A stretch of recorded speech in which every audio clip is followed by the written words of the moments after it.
Say sorry. 2 small words, and the entire throne room forgot how to breathe. A 5-year-old girl stood at the foot of the obsidian throne, her fists planted on her hips.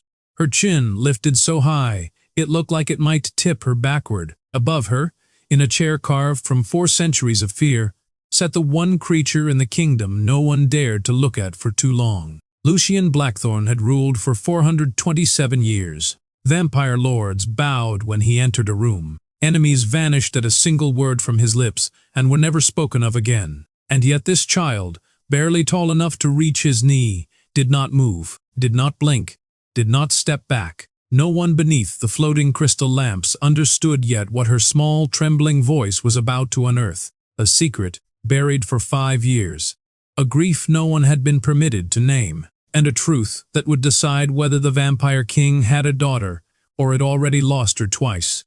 2 minutes earlier, none of this had been supposed to happen. The great hall shimmered under 100 candles, the air thick with roses and old magic. Beyond the arched windows, a full moon hung low over black spires, watching. Lucian sat upon his throne the way he always did, still, silent, unreadable, listening to petitions with the patience of a man who had already decided their fate before they finished speaking. Isabella moved along the edge of the crowd, a silver tray balanced against her hip, her eyes fixed on the floor. She had crossed this hall 100 times in 5 months. She knew exactly how many steps it took from the servant's door to the wine table without once looking up. She had learned, painfully, that looking up was the mistake that got a person noticed. She never saw the nobleman step backward into her path. The tray tilted, a goblet slid. Silver struck marble, and the sound rang out over the music like something breaking inside her chest. She was on her knees before the last piece stopped spinning. "I'm so sorry, Your Majesty. I didn't see. I'm sorry." Lucian looked down at her the way a man looks at weather he never bothered to check. "Careless," he said. "Quiet. Even." The word didn't need volume to land like a verdict. The hall went still. The particular stillness of people who are grateful something terrible didn't happen to them. A shard of porcelain cut across Isabella's palm as she gathered the pieces. A thin red line opened. She didn't gasp. She had trained herself long ago not to. Lucian's gaze flicked to the blood, then away, unmoved. "Clean it," he said, already turning back to his court, as if the woman kneeling before him, and whatever she was feeling, had simply stopped existing. That was when the footsteps started. Small one, unhurried, crossing the marble with none of the careful silence every other soul in that room had spent years perfecting.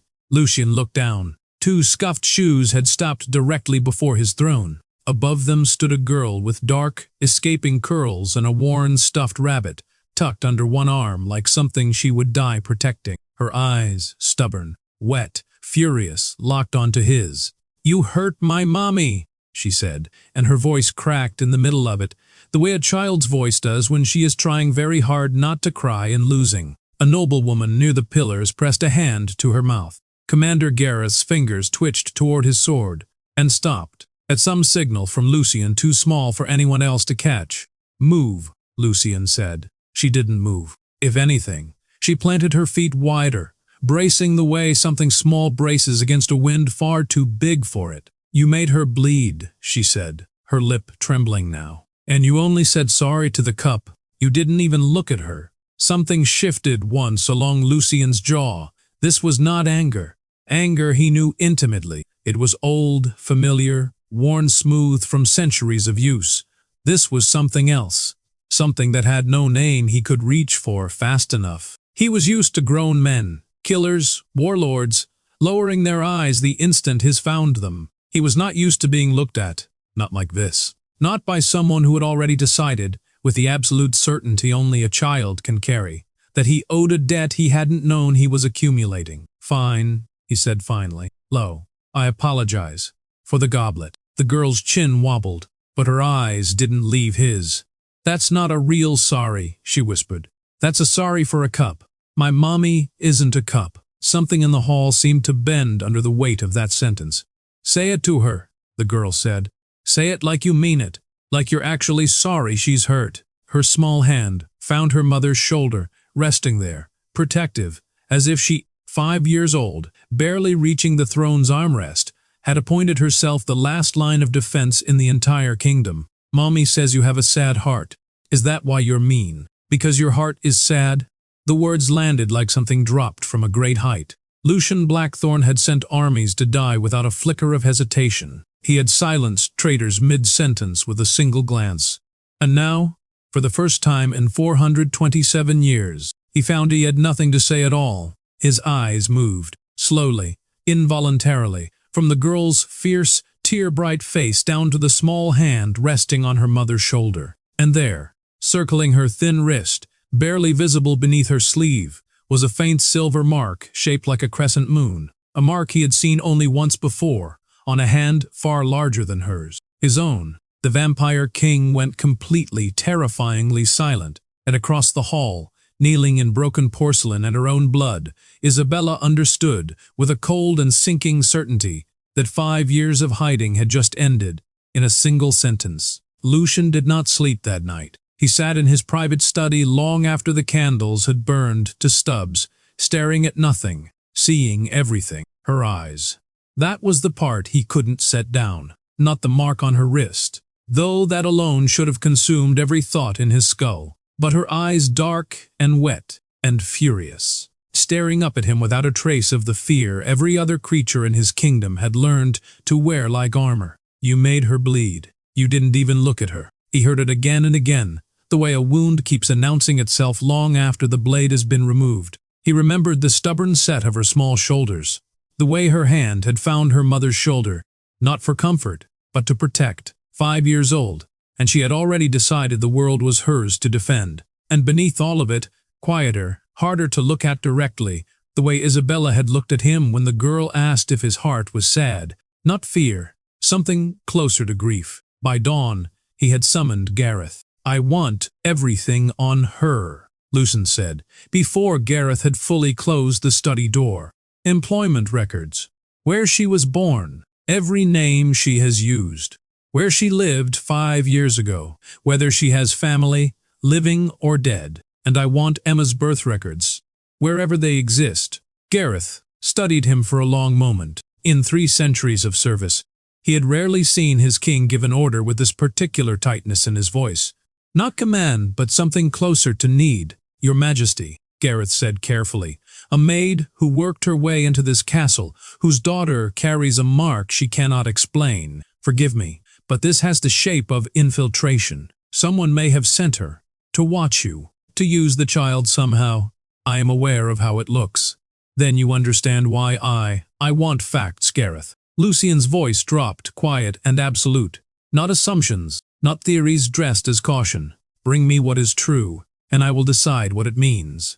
Gareth bowed, though something in his face said he had already begun building his own theory regardless. He left without another word. In the narrow servants' room she shared with her daughter, Isabella sat on the edge of the thin cot, hands pressed flat against her knees to keep them from shaking. He had seen it. She was certain of it. The way his gaze had frozen on Emma's wrist, the way his whole body had gone still in a manner that had nothing to do with royal composure. 5 years of hiding, unraveled in the space of one careless sleeve. Run, something in her whispered. Take her and run tonight, before the sun rises, before anyone thinks to stop you. But she had run once already, 5 years ago, pregnant and alone into a world that did not want either of them. She had spent years teaching Emma to be quiet, to be small, to never let anyone see the mark on her wrist. And still they had found her. Still, men with cold eyes had begun appearing at the edges of the village she'd hidden in, asking questions that were really threats. She had come back to this castle believing that the only place dangerous enough to keep her daughter safe was the most dangerous place in the kingdom. Running now would only prove that instinct wrong at the worst possible moment. She pulled Emma into her lap and held her, and did not let herself cry.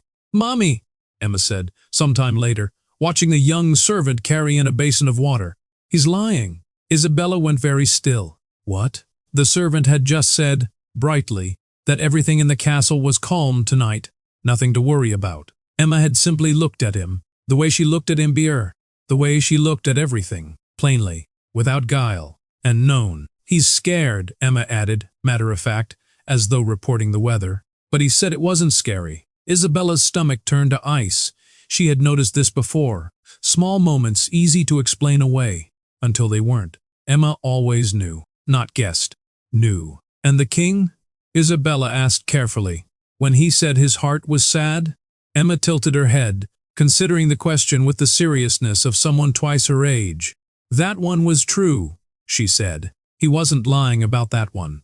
Isabella said nothing, but something in her chest, some old and buried thing, cracked open just slightly at the thought of it. Lucian told himself he was simply passing through the servants' wing, on the way to the West Tower.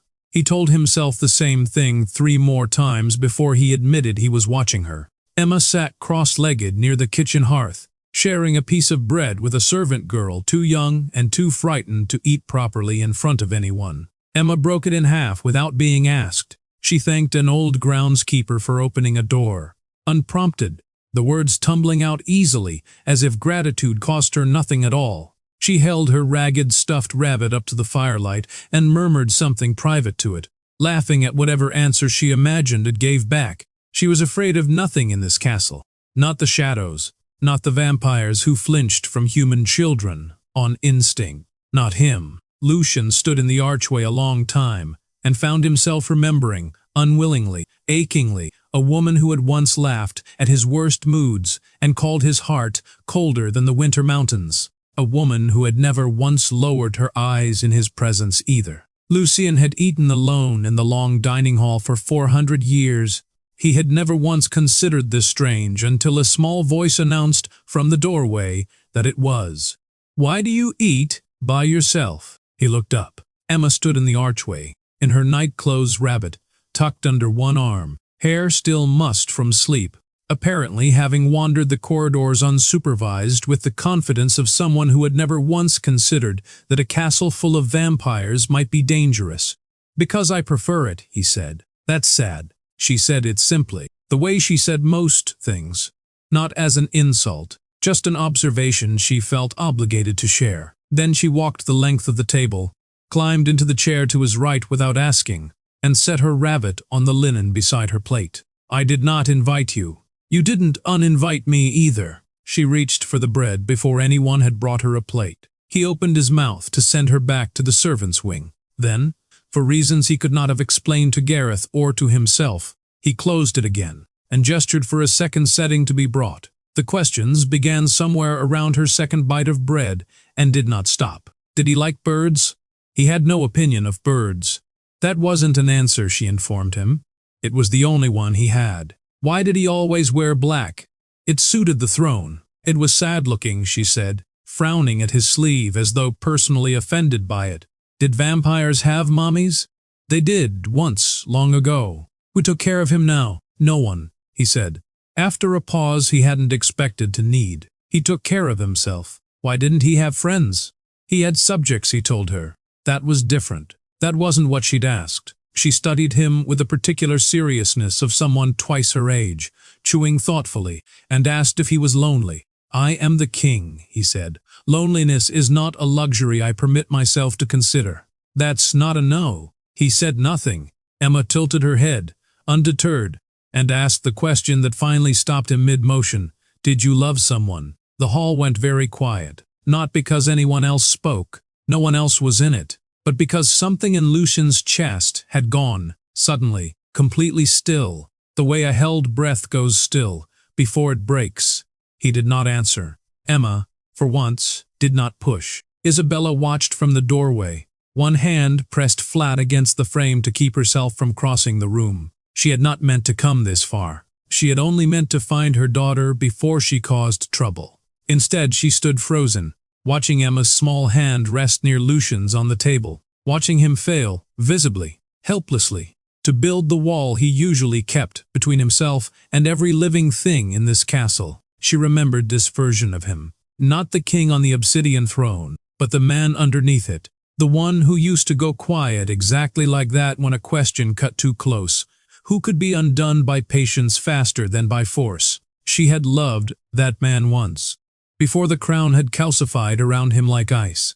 A terrible thought surfaced, one she had refused to let herself think in 5 years of running. What if hiding Emma from him hadn't only cost him something? What if it had cost her, too? She pressed her hand harder against the frame and said nothing. By the following afternoon, a small square of cardboard had appeared, propped against the base of a marble pillar in the grand corridor, exactly at the height of an adult's eye. Vampire King. Good or grumpy? Beneath it, in careful, uneven letters, scared a servant. Grumpy. Said thank you to the breadman. Good. Helped an old lady carry a basket. Good. Made mommy cry once. Very grumpy. Smiled. A little bit, but it counted. Very good. Servants slowed as they passed it, reading with the wide-eyed caution of people discovering a live wire. Lucian walked past it 4 times that day without appearing to glance at it even once. On the 5th pass, he stopped, read it, said nothing, kept walking. But that evening, when a young steward dropped a tray from nerves, Lucian did not raise his voice. He simply told the boy to be more careful next time, and left it there. Small things began shifting after that, quietly enough that only those closest to him noticed. He stopped ordering unnecessary punishments for minor clumsiness. He asked, once, whether Isabella's hand had healed, gruffly, almost as an afterthought. But he began leaving a plate outside the door of the small storage room Emma called her bedroom, always claiming it was simply extra from the kitchen. He allowed her, without being asked twice, to sit on the lowest step beside his throne during minor court matters, her rabbit propped beside her like a second advisor. Gareth noticed all of it. He said nothing, but he watched his king with an expression that had begun, slowly, to shift from suspicion toward something more complicated. It happened during one of the quiet evenings that had become, without anyone officially deciding so, a routine. Emma sat near the fire, working on the newest additions to her board, when she looked up at Lucian and reached over, unprompted, and placed her small hand over his. "Your heart hurts," she said softly, "when you think about Mommy." He went still. "Not lying hurt," she added, as if clarifying an important distinction.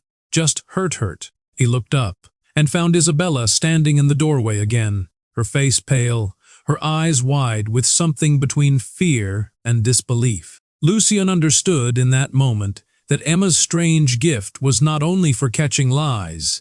Somehow, impossibly, she could feel the things people carried and never said aloud. Old grief, old love, wounds that had never properly closed. And she had just told him, without meaning to, that Isabella's absence had left a wound in him too. The formal gathering that evening was smaller than most. A handful of visiting nobles, minor treaties to be signed, nothing that should have mattered. Emma sat near the base of the throne as she had begun to most nights, cross-legged on the lowest step, rabbit in her lap. She reached up to adjust her sleeve, tugging at a stray thread, and for half a second the fabric slipped past her wrist.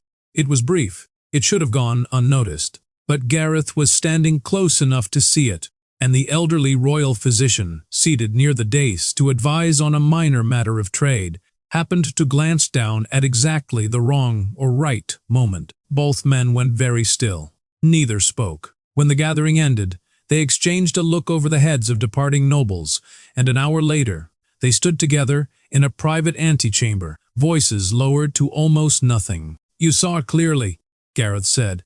"It wasn't a question." The physician nodded, his old face drawn tight, a silver crescent, faint but unmistakable, "Commander. I have seen that mark only twice in 300 years of service, both times on portraits of Blackthorn heirs. It is not decoration, it is not chance, it is blood-born." Gareth said nothing for a long moment. Then, he turned toward the corridor that led to the king's private study, already knowing the conversation waiting for him there would change everything. Lucian did not ask for details when Gareth told him. He simply gave one order, quiet and absolute. An ancient vampire bloodline examination, conducted in complete secrecy. No records kept beyond what he personally reviewed.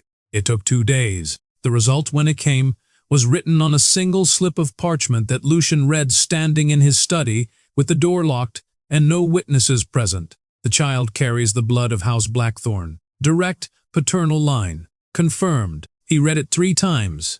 He set it down. He picked it up again. For 427 years, Lucian had always had a command ready for armies, for traitors, for grief, for war. Now he stood alone in a locked room with a piece of parchment in his hand, and found, for the first time in longer than he could remember, that he had absolutely nothing to say. Not to Gareth, not to the court, not even to himself. He sat down slowly and began doing what he had trained his mind to do for centuries, assembling facts into an unavoidable shape. 5 years ago, Isabella had vanished from the castle without explanation. He had been told she was dead. He had never believed it, not truly, but he had let himself accept it because the alternative, that she had left him, was somehow worse. Around that same time, by every account Gareth had gathered, a human infant had appeared in a distant village under circumstances no one could clearly trace. Isabella herself had resurfaced only months ago, older, quieter, using a name that was not her own. Emma was 5 years old. The timeline did not leave room for another explanation. It never had. He had simply refused until now to let himself finish the arithmetic. He found Isabella in the narrow servants' corridor near the kitchens, carrying a stack of folded linens. She nearly dropped when she saw his face. "Is she my daughter?" he asked. No greeting, no preamble, just the question that had been building in him for days, delivered flat and low. Isabella's face drained of color. She said nothing, her hands tightening on the linens until her knuckles went white. Isabella, her real name again. He had begun using it without meaning to, without asking permission. 5 years. I have missed 5 years of her life. I want the truth, not your silence.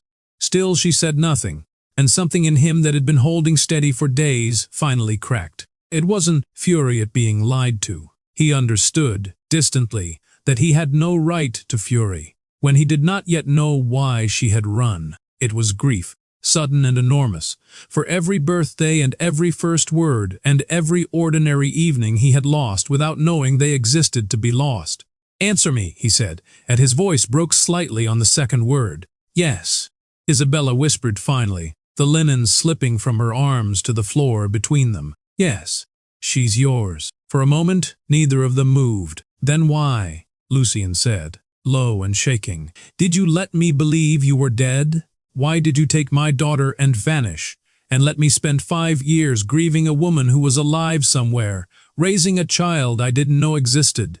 Isabella's eyes filled, but she didn't look away. "Because 5 years ago, someone tried to kill me. And you, and the child I was carrying." Lucian went utterly still. "I was warned," she continued, the words coming faster now, 5 years of silence breaking loose all at once. "Someone inside this palace, someone close to you, believed a human-born heir would never be accepted by the court, that she would be seen as a weakness, a scandal, a threat to the bloodline's purity. They decided the simplest solution was to make sure she never lived long enough to be born. I was attacked before I could tell you. I barely escaped with my life. I ran because staying meant she would die, and because I didn't know who I could trust inside these walls. Not even you. Not with everyone around you who might have overheard." Lucian's hands had curled into fists at his sides. 4 centuries of restraint fraying visibly for the first time anyone had seen. "Who helped you escape? Who warned you?" Isabella opened her mouth to answer. She never got the chance. A servant burst into the corridor, breathless, his face white with panic. "Your Majesty, forgive me. There's been an attack in the East Wing. A guard is dead." Lucian's gaze snapped toward him. "What happened?" The servant swallowed hard. "The attacker escaped before we could stop him, but he left something behind, Your Majesty." His voice dropped, a black rose pressed into the guard's hand. Isabella went white as the color drained entirely from her face. And Lucian understood, even before she spoke, that whatever name she had been about to give him had just announced itself another way entirely. The council chamber had not seen this many raised voices in a generation. Word had spread by morning. No one could say exactly how, though Lucian suspected the black rose left beside a dead guard had done more talking than any servant could. By the time the nobles assembled beneath the vaulted ceiling of the council hall, they already knew. The vampire king had fathered a child with a human woman, a child who might, by ancient law, stand to inherit the throne. The chamber erupted the moment the doors closed. A human cannot sit upon the blackthorn throne, one lord declared, his voice cutting above the others. It has never happened in 1,000 years of vampire rule, and it will not happen now. The girl is a liability, said another, a weakness paraded before every enemy of this kingdom. The maid deceived your majesty. A third added, careful to keep his tone respectful, even as the accusation landed like a blade. She hid the child, lied about her death, and now expects the court to simply accept the consequences of her deception. She must be removed, someone called from the back, and though no one clarified whether they meant Isabella or Emma, the ambiguity itself was its own kind of threat. Gareth stood at Lucian's right hand throughout his expression carved from stone, saying nothing. But his hand had not left the hilt of his sword since the doors opened, and every noble in that room understood exactly what that meant. Lady Evelyn alone remained composed amid the chaos. She rose gracefully when the shouting finally paused for breath, her voice smooth and reasonable in a way that made it somehow more dangerous than the shouting had been. "Your Majesty," she said, inclining her head with practiced deference, "no one here wishes you harm. We only wish to protect what you have built. A scandal like this, unmanaged, could fracture the kingdom. I only want what is best for you, and for the throne you have given your life to." Lucian said nothing, watching her with the same unreadable stillness he gave every petitioner. He did not yet know what she had spent the previous night doing, meeting privately, in the shadowed halls beyond the council chamber, with 3 of the very nobles now calling loudest for Emma's removal. He did not yet know that Evelyn had already begun sketching the shape of a coup. Lucian discredited by scandal, Emma dead or imprisoned, before she could grow old enough to be a genuine claim on the bloodline. The succession forced toward a noble more easily controlled. He did not know that Isabella's return, and the shame the court could be made to feel around it, was simply the tool Evelyn had been waiting 5 years to use. He knew only that the room expected him to do what every king before him would have done: distance himself, sacrifice the inconvenient child for the sake of stability, and let the scandal quietly disappear. Instead, Lucian rose from his seat. He crossed the chamber in silence, every noble present falling quiet as he passed, until he reached the small figure sitting near the doorway where Isabella had been made to wait with her daughter during the proceedings. He knelt briefly, placed one hand on Emma's shoulder, and rose again to face the entire assembled court. "She is my daughter," he said, and his voice did not waver once. "I will not deny it, and I will not apologize for it." Silence, absolute and total, filled the chamber. "Anyone who touches her," Lucian continued, each word deliberate, "answers to me." No one spoke, no one dared. Isabella found him afterward in the corridor outside the chamber, her fear plain on her face. "You've made it worse," she said, low and urgent. "You've painted a target on her back in front of the entire court. Hiding her has already failed," Lucian said. "They know. Pretending otherwise protects no one. You don't understand what it means to be human in this kingdom," Isabella said, her voice cracking. "Half of them despise us. You've just handed them a reason to act on it. Then I will change the kingdom," Lucian said, quiet and absolute, "if that is what it requires."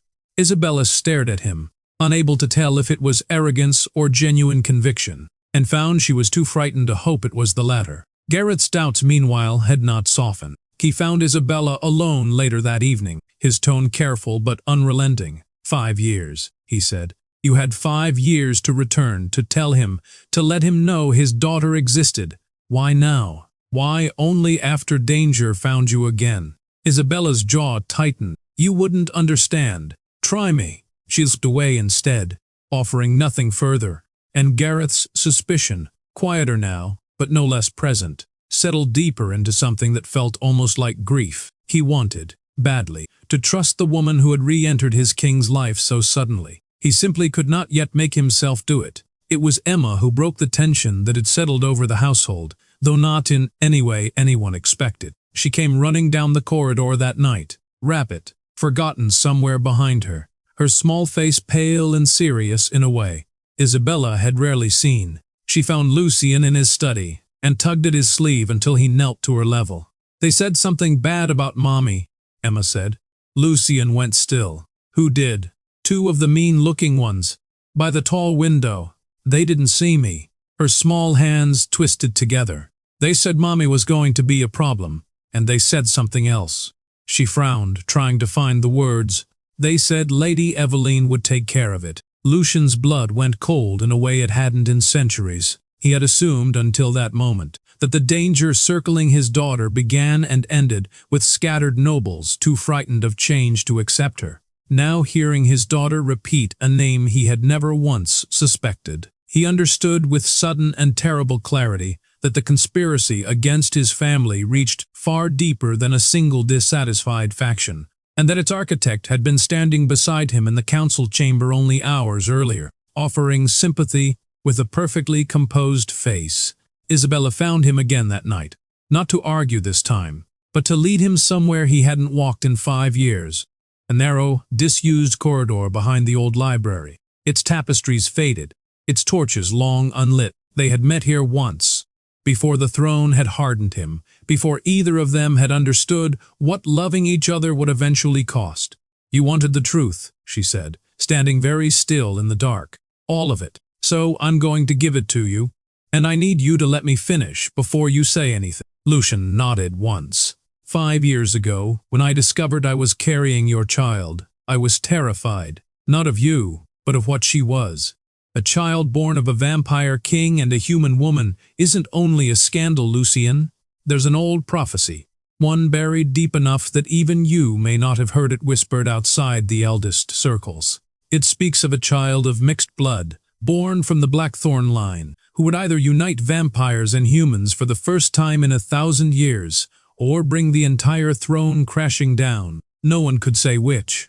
That uncertainty alone was enough to make her a target before she'd even taken her first breath. Lucian said nothing, his jaw tight, listening. I discovered, not long after, that someone close to you, someone inside your own circle, had already decided which outcome they believed was more likely, and had quietly ordered that the pregnancy never be allowed to continue. I tried to come to you. I swear to you, Lucian, I tried. Before I could reach you, I was attacked in the East Gardens.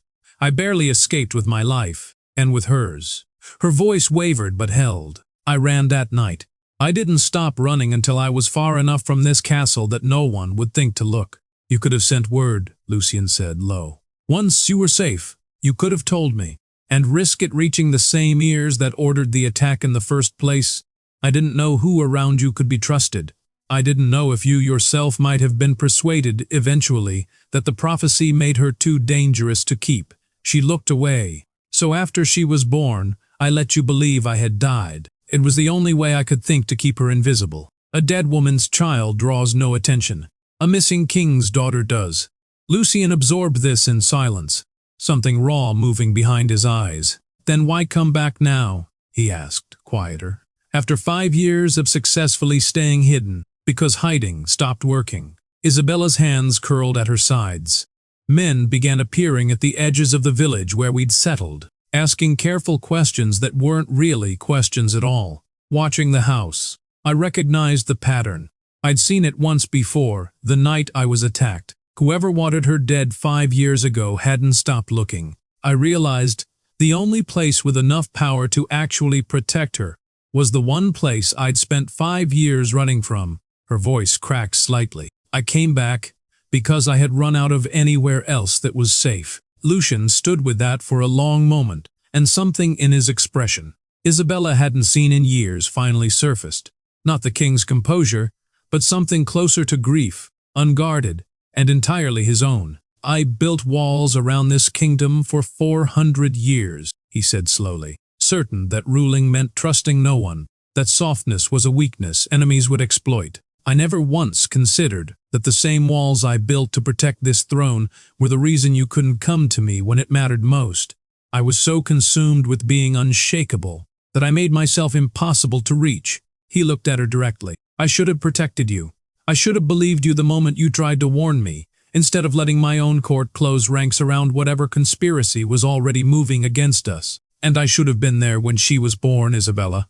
I missed everything. Her first breath. Fuel. 5 years of a life I will never get back, because I built a kingdom that made it too dangerous for you to trust me with the truth. It wasn't the clipped, obligatory apology he'd once offered over a broken cup. This one came slow and unguarded, every word costing him something, and Isabella, who had spent 5 years steeling herself against exactly this kind of tenderness, finally let the tears she'd been holding back for years fall freely. They stood like that for a long moment, neither speaking, until a small voice broke the silence from the corridor's entrance.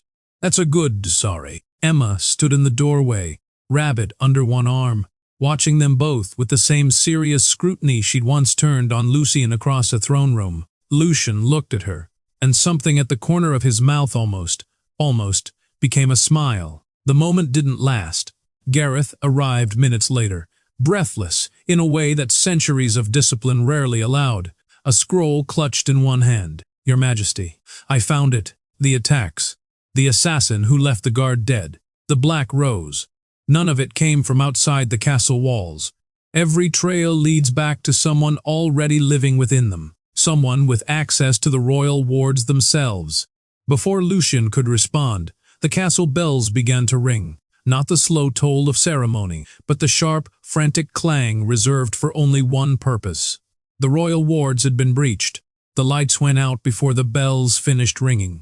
Every candle in the western corridor died at once, snuffed by something that moved too fast to see. Shouts erupted from the guard posts near the outer wall, followed almost immediately by the unmistakable clash of steel. Lucian was moving before Gareth had even finished reading the words breached aloud. Through the darkened halls, past servants scrambling for cover, past a guard collapsing against a pillar with a blade still buried in his side. "Isabella," Lucian said, more to himself than to anyone. "Emma." He didn't wait for an answer. He ran. Gareth caught up to him at the junction near the servants' wing, sword already drawn, eyes sweeping the shadows with the sharp suspicion of a man who had spent days quietly wondering whether Isabella herself had opened some door she shouldn't have. That suspicion lasted exactly as long as it took for a masked assassin to drop from the rafters directly above the small storage room Emma called her bedroom. The blade was already falling toward the doorway, toward Emma, frozen in the threshold. Rabbit clutched to her chest when Gareth moved. He didn't think. He simply placed himself between the child and the blade, taking the strike across his forearm instead of letting it find her, and drove his own sword through the assassin before the man could recover his balance. Emma stared up at him, wide-eyed, as the assassin crumpled to the floor. "Are you hurt?" Gareth asked, breathless, kneeling to check her over with hands that had gone strangely gentle. She shook her head. Something settled in Gareth's chest in that moment. 5 years of doubt, of quiet suspicion toward Isabella, of wondering whether this child was a liability the kingdom couldn't afford. All of it collapsed under the simple fact that he had just thrown himself between a blade and a 5-year-old girl without a single second of hesitation, because some part of him had already decided, long before his mind caught up, that she was worth protecting. The rightful heir, he thought, and did not question the thought again. Lucian found them moments later, and in the brief chaos of confirming Emma was unharmed, he scanned the corridor for one more face that wasn't there. "Where is Isabella?" Emma's face crumpled. "She was right behind me." Lucian's blood turned to ice. It was in that same instant, standing amid the wreckage of the attack, that a colder realization settled over him, one that had nothing to do with the fighting still echoing through the lower halls. Lady Evelyn was nowhere among the nobles scrambling for safety, not directing guards, not sheltering with the court, simply, entirely absent. An attack loud enough to burn the entire castle down in chaos, and its architect nowhere near the fire. A distraction, Lucian understood, with the sick clarity of a man realizing he'd been outmaneuvered. This was never about killing me tonight. Isabella, meanwhile, had never made it as far as the corridor where Gareth found Emma, a young vampire servant, one she barely recognized, wearing the plain livery of the lower staff, had intercepted her minutes earlier, breathless and urgent. "The king has ordered you and the child moved to the underground chapel immediately, my lady. It isn't safe here. Please hurry." Isabella had hesitated only a moment before believing him. It was the kind of urgent, plausible lie that made sense amid the chaos. delivered by someone in castle colors, in a night already full of screaming and steel. Emma, tugging at her sleeve, had gone very quiet. "He's lying, Mommy." "About what?" "I don't know, but he's lying about something." Emma frowned, small and confused by her own gift for the first time in weeks. "But he said it was about the king. I want to make sure the king's okay." It was that. Emma's fierce, uncomplicated need to know Lucien was safe. That made Isabella follow the servant, despite her instincts screaming otherwise. She told herself she would turn back the moment something felt more wrong than urgent. By the time she understood her mistake, they were already being ushered to a hidden passage behind the old chapel doors, and 2 armed guards had stepped out of the shadows to block any retreat. Lucien reached the small storage room minutes later, calling Isabella's name into a space that answered him with silence. The room was empty. Emma's rabbit lay abandoned on the floor near the overturned cot. One ragged ear splayed against the stone. Isabella's scarf lay a few feet away, as though it had slipped from her shoulders during a struggle she hadn't had time to win. Something in Lucien, 400 years of careful, deliberate restraint, finally broke entirely. "Search every corridor," he said, and his voice, usually so controlled, cracked with something raw and terrible. "Every tunnel, every hidden passage in this castle. I want every vampire in this kingdom searching until she is found." Both of them, deep beneath the castle, in the cold hollow of the abandoned chapel, Evelyn knelt before an array of ancient symbols carved into the stone floor, their edges glowing faintly with old, patient magic. Isabella stood restrained nearby, Emma held close against her side by one of Evelyn's guards. "You misunderstand me," Evelyn said calmly, almost gently, when Isabella demanded to know what she intended. "I don't want the child dead. Death would be wasteful." She traced one of the glowing symbols with a fingertip. "Her blood, mixed as it is, human and blackthorn both, is exactly what this ritual requires. Used correctly, it can unmake Lucien's claim to the bloodline entirely, and whoever performs the ritual inherits what remains of it." Isabella went cold with a new and different fear. Evelyn didn't merely want Emma removed from the succession. She wanted to use her to hollow out everything that made her Lucien's daughter and claim the throne through the wreckage of it. Emma, pressed against her mother's side, had gone very still, watching the guard nearest them with the same quiet focus she gave everyone whose words didn't match their meaning. "He's lying too," she whispered, so softly only Isabella could hear. "About what, sweetheart?"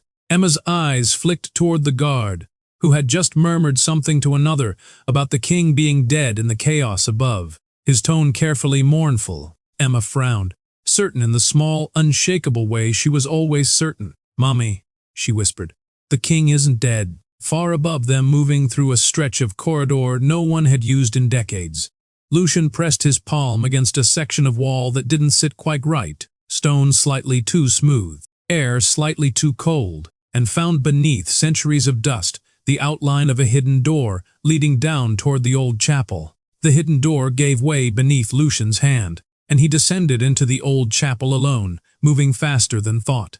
The scene below stopped him for only a heartbeat.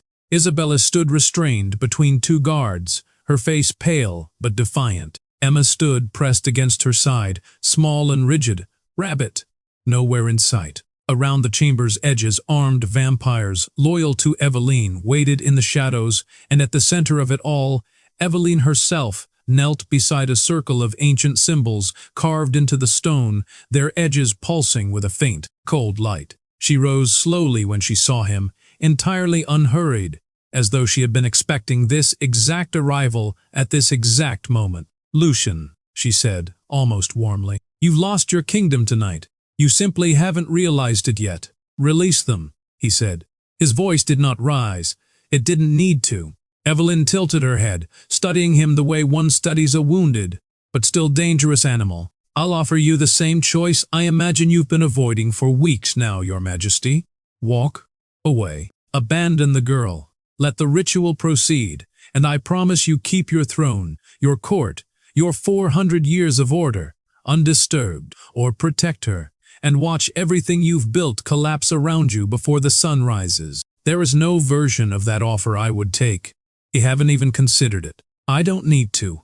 Lucian's eyes moved to Emma, small and frightened, but watching him with the same unshaken trust she'd carried since the day she first demanded an apology from him. A kingdom that requires me to sacrifice my daughter to keep it isn't a kingdom worth ruling. I would rather lose the throne 1,000 times over than lose her once. Evelyn's composure flickered just slightly, as though she hadn't truly believed until that moment that he would refuse. Before she could respond, the chapel doors burst open behind Lucian, and Gareth strode through at the head of a dozen loyal guards, sword already drawn, blood from an earlier wound still darkening his sleeve. "Lady Evelyn," Gareth said, his voice carrying across the chamber with the full weight of his rank, "you stand accused of treason against the crown and conspiracy against the rightful heir of House Blackthorn." He turned, deliberately, to address the wavering nobles who had come trailing behind Evelyn's forces, uncertain now which side they'd chosen. "The child is the king's blood. I have seen it confirmed myself. Anyone who raises a blade against her raises it against the throne itself." Several of the nobles lowered their weapons on the spot. Two, visibly shaken, crossed the chamber to stand behind Gareth instead. Evelyn's mouth tightened, the first true crack in her composure all night. It was in that moment of hesitation that Isabella moved. She wrenched free of the guard holding her arm, twisting with a strength born entirely of 5 years of fear, finally breaking loose, and drove her elbow into the vampire, assisting Evelyn hard enough to send him staggering into the glowing symbols on the floor. She didn't stop there. She seized a discarded blade from the ground and turned to face down anyone who came near Emma, chest heaving, eyes blazing with a fierceness Lucian hadn't seen in 5 long years. For a single suspended moment, watching her, Lucian saw exactly the woman he had fallen in love with decades ago. The one who had told him his heart was colder than winter mountains and had never once been afraid to say so. Evelyn, cornered now, made one final attempt. "Your guards have already betrayed you, Lucian," she called out, gesturing toward 2 of Gareth's men. "They've been working with me from the beginning. Ask them yourself." The 2 guards startled, opening their mouths to deny it. Emma's small voice cut through the chamber before either of them could speak. "That's a lie." Every eye turned to her. "That one's lying about the guards," she said, pointing at Evelyn with the same fierce, unshakable certainty she'd once used to accuse a king. Then her small finger moved, slowly, deliberately, toward 3 figures standing near the chamber's edge. Nobles who had come with Evelyn's forces and said nothing since. "But those ones aren't lying. They really did help her. And him." She pointed to a 4th. "He knew about the attack tonight before it happened." Gasps rippled through the chamber. The accused nobles froze, guilt written plainly across faces that had spent all night believing themselves undiscovered. What had once seemed an innocent, unsettling gift, a small girl who simply knew when something wasn't true, had just, in a matter of seconds, unraveled Evelyn's entire conspiracy in front of the one audience that mattered most. Evelyn's composure shattered entirely. She lunged, not toward Emma now, but toward Lucian himself, magic crackling around her hands, centuries of restrained ambition finally breaking loose. The fight that followed was brief and merciless. Lucian moved with a speed and precision 400 years in the making, meeting every strike, driving her backward across the chamber until her back struck stone and the blade flew from her grasp. He raised his hand, power gathering, every instinct honed over centuries screaming for him to end the threat permanently, the way he had ended every threat before it. He stopped himself. Evelyn knelt before him, defenseless, breathing hard, waiting for a death she clearly believed was inevitable. "Arrest her," Lucian said instead, lowering his hand. "She will stand trial before the full court, publicly, with evidence, and witnesses, and judgment delivered in the open, not in shadow, and not by my hand alone." Gareth's men moved to restrain her, and something in Gareth's face, watching his king choose justice over vengeance for the first time in living memory, shifted into quiet, unmistakable pride. It was only once the chamber had emptied of danger that Lucian found Emma huddled beneath the edge of Isabella's cloak, small and trembling, finally allowing herself to be afraid now that the fighting had stopped. She peered out when she heard his footsteps, and reached one small hand toward him. Lucian knelt without hesitation, gathering her against him. You came, she whispered. I will always come, he said, and meant it more completely than he had meant anything in 4 centuries. He drew Isabella into the embrace as well, and for a long moment, the 3 of them simply stayed like that, kneeling together on the cold chapel floor, while the last of the night's chaos faded into silence above them. By the time dawn began to touch the eastern windows of the castle, Lucian stood in the corridor with his daughter's hand in his, and understood with a clarity 400 years on the throne had never given him, that the kingdom he had spent his entire immortal life protecting was no longer his greatest responsibility. It was simply the thing he would protect, from now on, for her. The trial took place 3 days later, before the full assembled court, exactly as Lucian had promised in the chapel. The evidence left little room for argument. Guards who had once served Eveline's ambitions, faced with the certainty of their own exposure, spoke freely of the coup she had planned, the assassination attempts, the false message that had lured Isabella and Emma underground. The ancient ritual meant to strip Lucian's bloodline of its claim and hand the throne to Eveline instead. 2 of the nobles Emma had pointed out in the chapel confirmed every detail, desperate to save themselves by condemning her fully. By the end of that long, silent hearing, Eveline stood stripped of her title, her lands, and her place among the court she had spent centuries cultivating. She was led from the chamber toward the deepest cells beneath the castle, without a single noble rising to speak in her defense. The same court she had once tried to turn against Lucian now watching her fall with the cold, practiced indifference she had taught them all so well. In the weeks that followed, Lucian did something no Blackthorn King had done in 1,000 years of rule. He stood before the full assembled court and announced reforms that reshaped the kingdom from its foundations. Humans within the vampire territories would no longer be treated as lesser subjects, their lives valued beneath vampire lives. Mixed-blood children, the very thing the old prophecy had warned against, would be protected under royal law rather than feared as omens. The council's unchecked power would be curbed, its decisions now subject to the crown's direct oversight, so that no single noble could again gather enough influence in the shadows to nearly topple a kingdom from within. Gareth, whose loyalty had been tested and proven beyond any remaining doubt, was named guardian of the young heir, a position of trust higher than any he had held before, and one he accepted with a quiet, unshakable pride. Isabella watched all of it unfold from the edges of the court, still uncertain of her own place within it, until Lucian found her one evening in the quiet of the library, where they had once spoken as very different people. "I am not going to ask you to be queen," he said, before she could brace herself for exactly that question. "I spent 5 years believing that loving you gave me the right to decide what was safest for you, to keep you close, to shape your choices around what I thought would protect you. That was its own kind of cruelty, even if I never meant it as one." He paused, searching for words that didn't come easily even now. "So I won't make that mistake again. Stay, if you want to stay. Leave, if that's what safety looks like to you. Whatever you choose, Emma will never be kept from me again, and you will never be made to feel you owe me anything for it." Isabella studied him for a long moment, searching his face the way she once had years ago, back when trusting him had been easy instead of hard-won. She thought of the man who had knelt before their daughter in a chapel, and meant every word of, "I will always come." She thought of the reforms already reshaping the kingdom around them, born not from duty, but from a father's refusal to rule over a world unsafe for his child. "I'm staying," she said finally, "not because I'm afraid of what happens if I leave, because I think you've finally become the man I fell in love with before the throne tried to convince you that man was a weakness."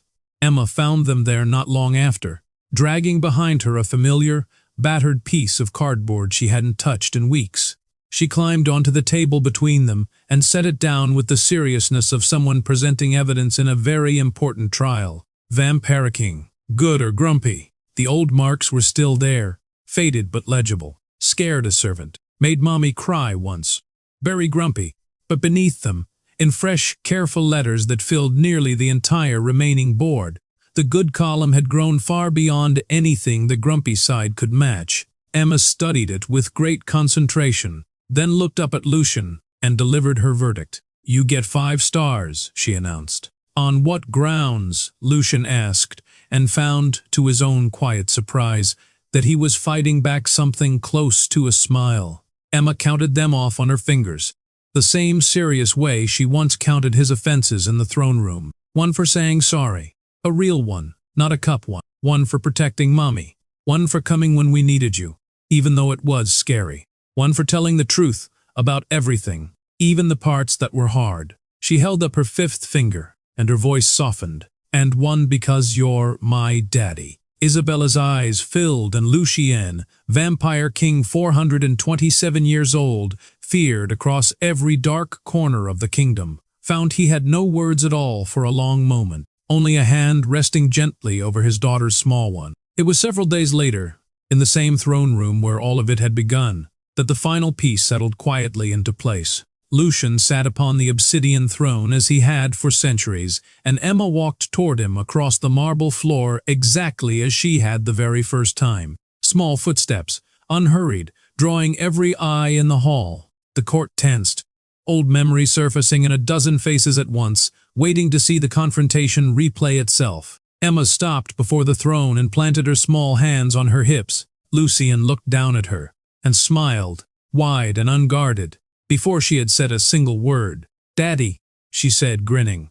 "You look grumpy." A ripple of astonished murmurs swept the hall. The Vampire King rose from his throne, descended the dais, and knelt before his daughter in front of the entire assembled court. "Then I suppose," he said, "I have some apologizing to do." He took her small hand in his, and Isabella came to stand beside them both, and the throne that had once stood behind Lucien as a monument to his isolation now framed something else entirely: a father, a mother, a daughter together in the one place that had begun as the site of his loneliest years.